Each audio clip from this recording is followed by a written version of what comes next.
Hola, soy Juan Carlos Montero y el día de hoy te voy a platicar de cómo funciona a grandes rasgos el sistema político mexicano. Para ello, lo primero que te quiero platicar es que el sistema mexicano es un régimen presidencial, un sistema presidencial, en el cual esto significa que el poder ejecutivo y el poder legislativo se eligen de manera independiente uno del otro y en ese sentido los dos son igualmente legítimos.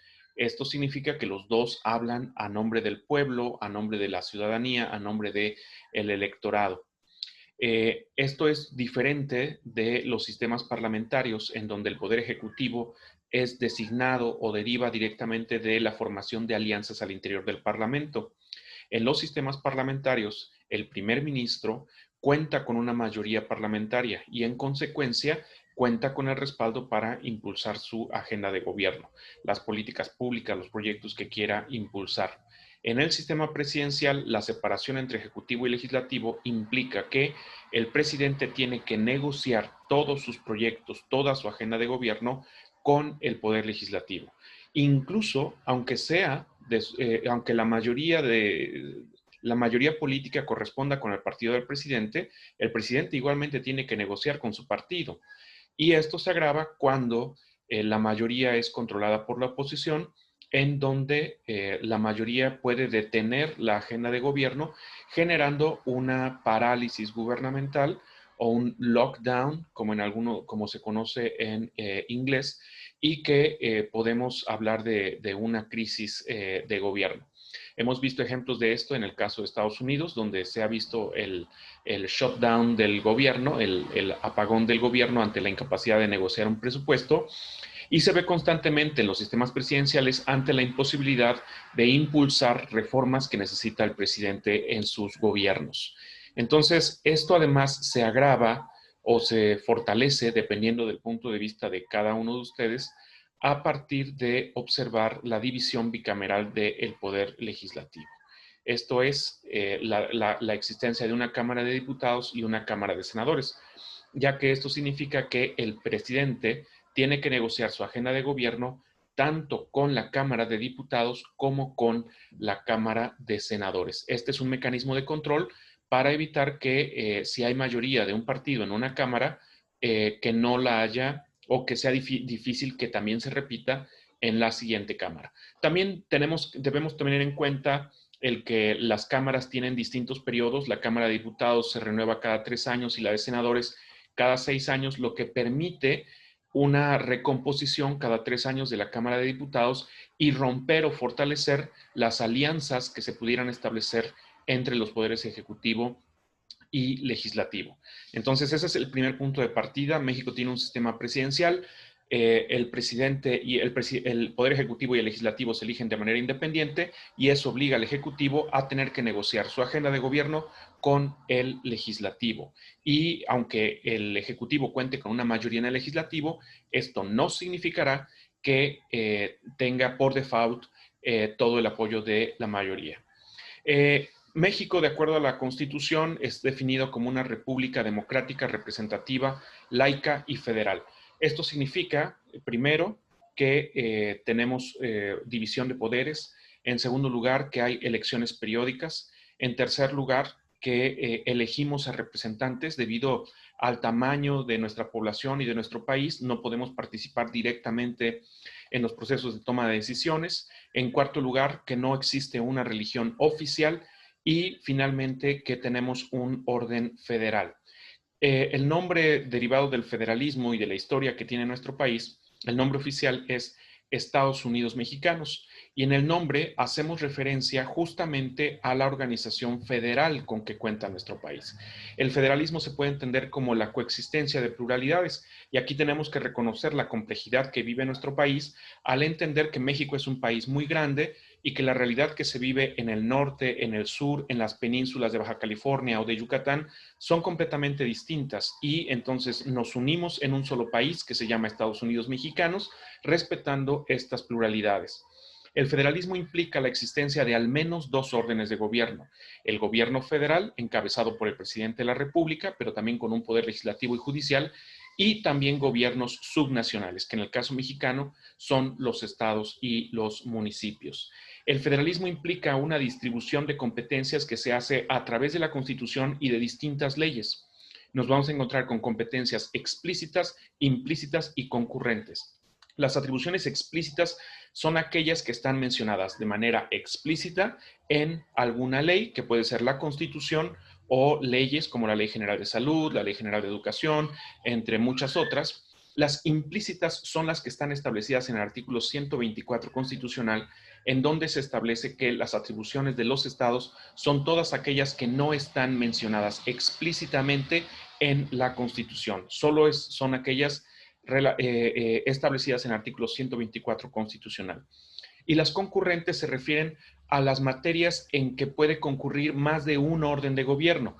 Por ejemplo, el tema medioambiental o el tema de salud, en el cual van a concurrir tanto los gobiernos estatales como el gobierno federal e incluso los municipales, pero sin encimarse, sin duplicarse, sino con una distribución de lo que debe de hacer cada uno de ellos, sin invadir la competencia o el espacio competencial del otro orden de gobierno. Vamos a conocer a grandes rasgos la división de poderes con que cuenta nuestro país. En México nos han enseñado que tenemos en general 3 poderes de la Unión y en realidad son 4. De acuerdo a la Constitución, los poderes de la Unión se dividen en el Poder Ejecutivo, el Legislativo, el Judicial y los de los estados en sus ámbitos de concurrencia. Esto significa que los estados, los poderes de los estados también representan un poder en el caso mexicano.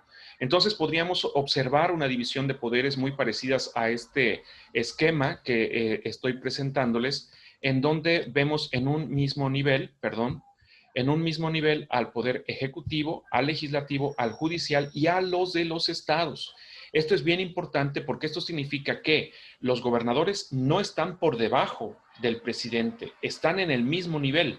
La diferencia son las competencias que tiene cada uno de ellos. Entonces, cada uno tiene un ámbito competencial propio.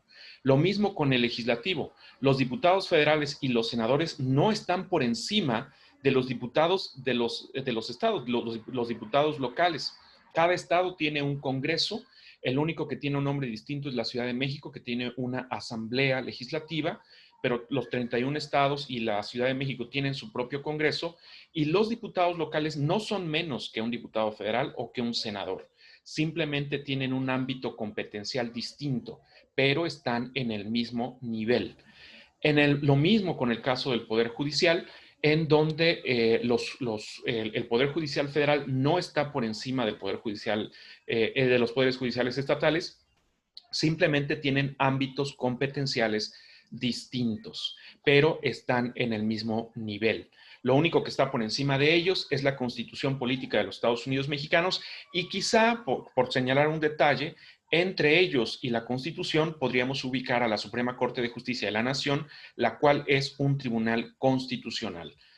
Sin embargo, pues este ya es un detalle que tiene que examinarse, que tendrá que examinarse en otra ocasión. Pero es bien importante entender que los gobernadores no trabajan para el presidente, no son empleados del presidente, y por eso el presidente también tiene que negociar su agenda con los gobernadores.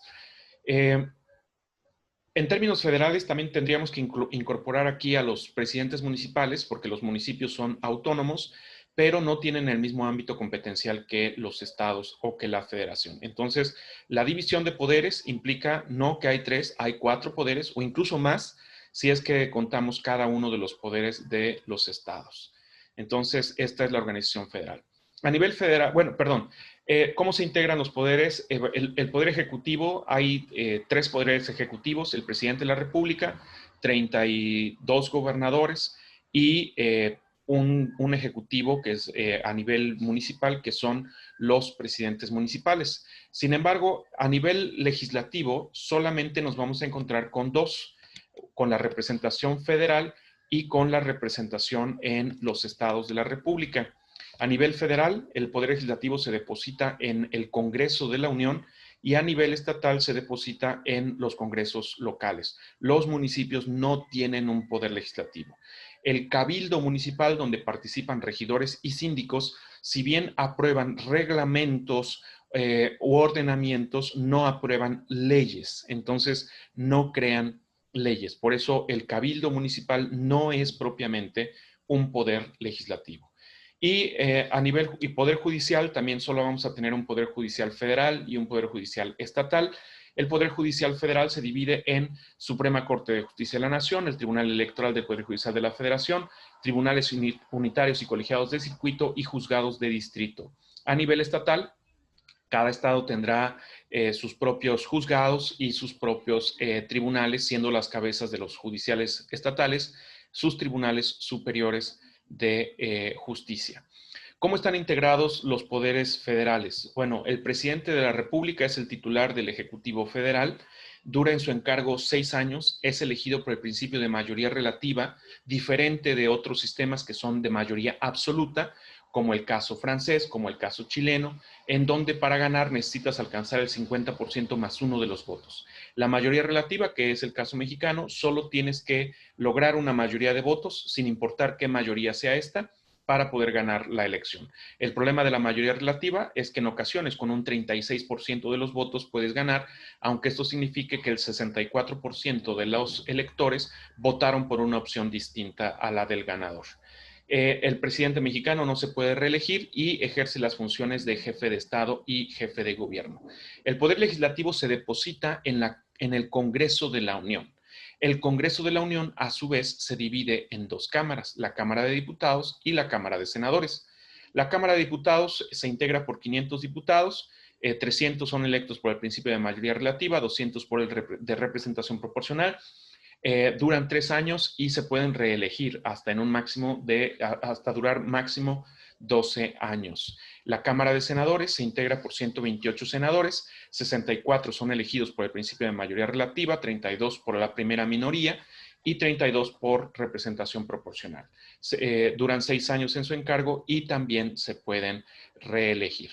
La Suprema Corte de Justicia de la Nación, que es la cabeza del Poder Judicial, está integrada por 11 ministros, los cuales duran 15 años en su encargo.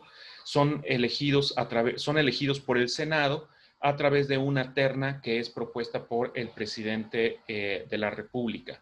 El Tribunal Electoral del Poder Judicial de la Federación es elegido por el Senado también, pero a propuesta de un conjunto de candidatos propuestos por la Suprema Corte de Justicia de la Nación, y el resto de tribunales y juzgados son integrados por el Consejo de la Judicatura Federal. Y bueno, pues a grandes rasgos esta es la integración del sistema político mexicano. Espero que el video te sirva y que haya sido de tu interés. Muchas gracias.